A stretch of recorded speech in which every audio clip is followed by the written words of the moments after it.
Hey guys, it's Xgraver and I'm going to do my first ever album review, which is 808 and Heartbreaks. Now this album was Kanye's fourth studio album following that of Graduation, Late Registration, and College Dropout. Now firstly, I want to go over the meaning of this album because that will bring out the beauty of this project. About a year prior to this album's release, Kanye's mom died of a heart attack and Kanye's then fiance broke up with him. Obviously, this sent Kanye into a broken state of mind. He moved to Honolulu, Hawaii to work on this album called 808 and Heartbreak. This 52-minute album was nothing short of just a beauty from start to end. Even though at some points the songs did feel a bit dull, so to say, it still didn't take away the fact that this album is just absolutely beautiful. Not to mention that it was this album that really boosted the amount of autotune that we have now today, inspiring Kid Cudi and Travis Scott in their uses of autotune, which I believe really helped their careers in general, which inspired so many people to make music now. On the song Say You Will, I was pretty surprised at how well Kanye's production was. Like, I know he is a god in the terms of just production, but here it seems like he was really doing this for a cause. However, I didn't like how he took a 3-minute approach at just the same instruments over and over again, but it didn't take away from the fact that at the beginning minute or so, he had beautiful voice lines and amazing lyrics that showed you that this album is going to be a masterpiece and beautiful in every single way. In the next song, Welcome to Heartbreak, Kid Cudi really put on a performance with his voice and just displayed like how beautiful he can be, and I really do believe that this feature really did boost his career. Also, I really like how Kanye comes in with the verses. It reminds me a lot of Gorgeous on My Beautiful Dark Twisted Fantasy, where it's Kanye West and Kid Cudi doing the same thing here. It gives off the same sound, the same vibe, the same amazing lyrics, the same beautiful voice by Kid Cudi. It's really great and it's a really awe-inspiring performance by both artists. And in the next track, Heartless, what hasn't been said about this track? It's a beautiful track, honestly one of Kanye's best. It really does show where the ex-fiance part comes into play. You know, like calling her heartless and everything like this. It really does show how he truly feels about her. What I dislike from people back in the day is they would immediately write the song off because of the amount of autotune that is in the song, which there is a lot, but this song is a prime example of autotune can be done perfectly.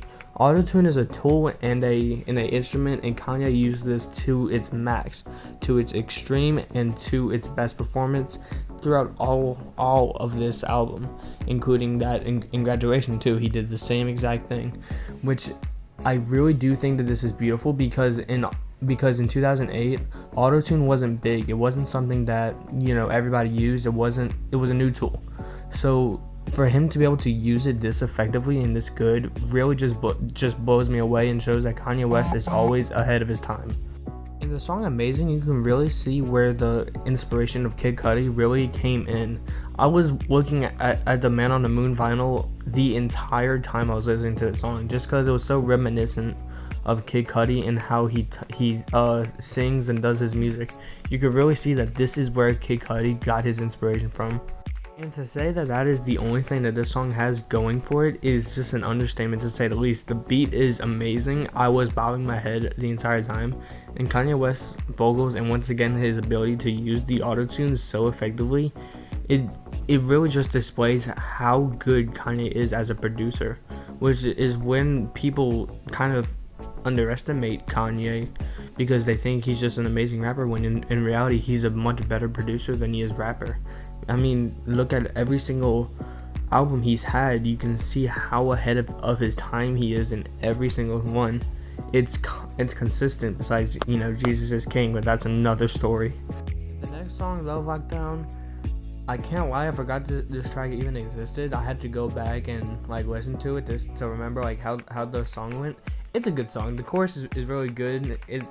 You can hear him singing his heart out. You can really hear that, but yeah, I'm sorry, it's kind of forgettable though. That's one of the more moments of the record, but other than that, The next track, Paranoid, is honestly pretty good. I never heard of it. Even when I was watching like a whole documentary on the album, it didn't come up. So I was kind of skeptical at first, but it wasn't bad, honestly. It kind of made me think of like desperation. Like he wants his fiance back and he's trying to like, convince her to come back. And it's kind of like a sensitive side to Kanye that I kind of like, it's not a side we've seen before. I mean, that's just the way I interpreted it, though. You can probably interpret it a million different ways. Honestly, that goes for like every single song on this album, sorry. That goes for like every single track on this record. Like, you can interpret it in any way, and I love albums like that where it's speaking from a place of just emotion and deepness, but you can interpret it in so many ways because it makes the album a lot more relatable, which is why my favorite album, which I won't say yet, but it's very relatable, so you can play it at any time and just relate to it, and that's why I just love it so much, and I love albums like that so much. This next track, Robocop, actually had me speechless for a bit. Once again, just Kanye's beautiful vocals on this entire album, it doesn't change. And this song specifically just has an amazing chorus when he sings like, okay, and like, it's so fun to listen to. That track made me want to make this entire review just to open other people's eyes up to that one song. That one song is just it's on so many of my playlists now. I love it so much. It's such a good song. On the track Streetlights, it kind of made me think of like him reaching out for God for help, especially on the first little bar. He says, do I still have time to grow? So it's kind of like he's asking God, do I still have time, or is it too late? Which once again goes back to Paranoid with the desperation. Not the same scenario, but it's still the desperation of like, something's wrong and I need to get better, and both songs are portraying that pretty well, honestly. The song Bad News is once again about his fiance. I actually didn't know this, but I think but this really exposed like how it happened, how they broke up, and I think she cheated or just left him for somebody, because it's very evident there's like, so you got a new man, if that makes sense, like he's like, so you're gonna leave me for him, like that's bad news. I just found out some real bad news, something like that. And he portrays the emotion pretty well with his voice and his flow. The little beep boop alien bars in the back are actually really nice in my opinion. I really like them, and I think it once again just delivers the feeling really well. Now, See You at My Nightmares is really when things start to turn. With the feature with Lil Wayne, I was expecting something new, and sure enough, that's what I got. It feels like See You in My Nightmares is really just like a goodbye, I'm done talking about it type thing, especially towards his fiance, where he's like, after tonight, I'm packing my things and I'm going. It just kind of reminds me of, just not really reminds me, it makes me think of like, I'm done, I've moved on, I'm done talking about it, I'm done thinking of you, get out of my head type thing.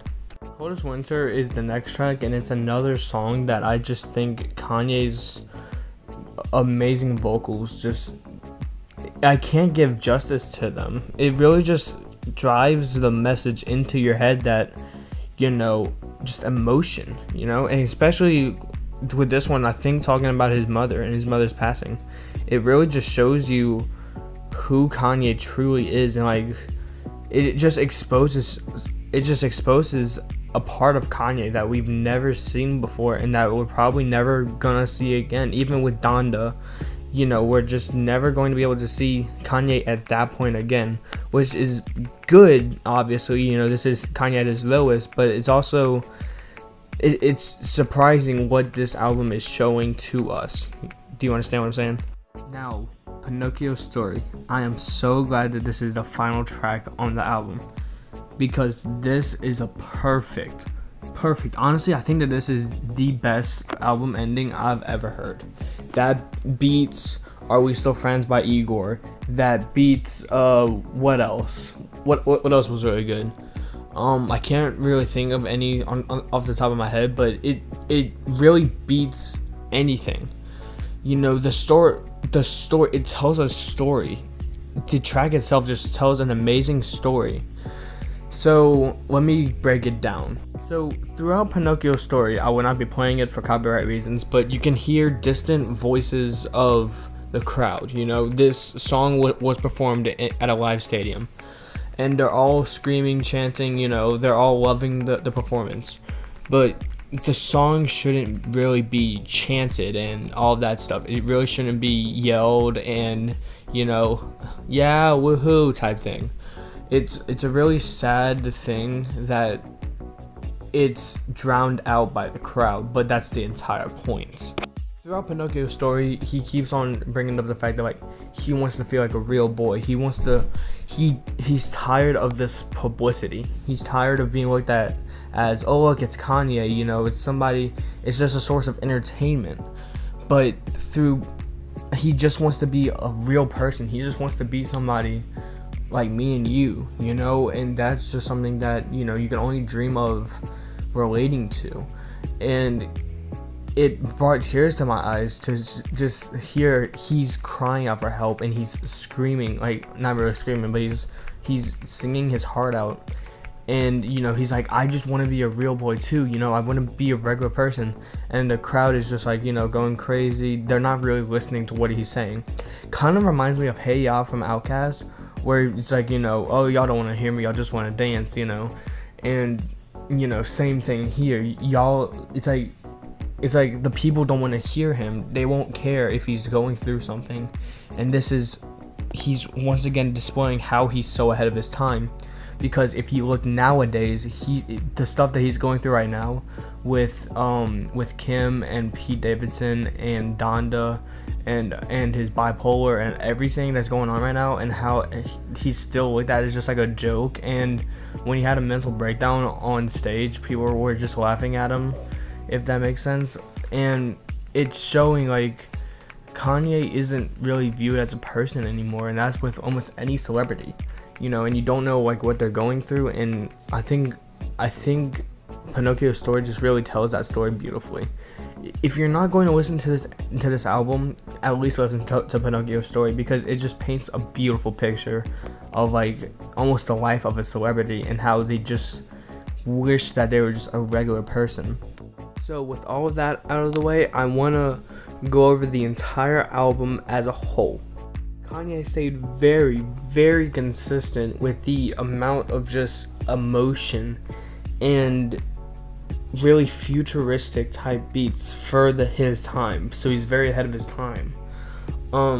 It was constant good songs, you know, like there were songs, like I said, where it was kind of but it was still very constant with its songs. And the features, I mean, like Kid Cudi, Lil Wayne, all of them did amazing. Like, you know, Kanye really knows who to pick for a feature, and he knows, like, he knows how to do it. He knows who to pick, what they're going to do, and if they're not good, then they're not going to be on it, you know? So all in all, a beautiful record and an amazing one to start off, and probably going to be an incredible series with. I'm going to give this one an 8 out of 10. I know you're probably expecting like a 9 or a 10, like with how high I was speaking of it, but my standards are pretty high. That's all I'm going to say. And, you know, there were times to where it just kind of lost my attention, which a 10 out of 10 album cannot do. So yeah, that's it for the first episode. If you want to see more, definitely recommend some albums. I have a ton of albums to listen to already and review already, but if you want to see any albums, just let me know and I will probably do it. So yeah, see ya.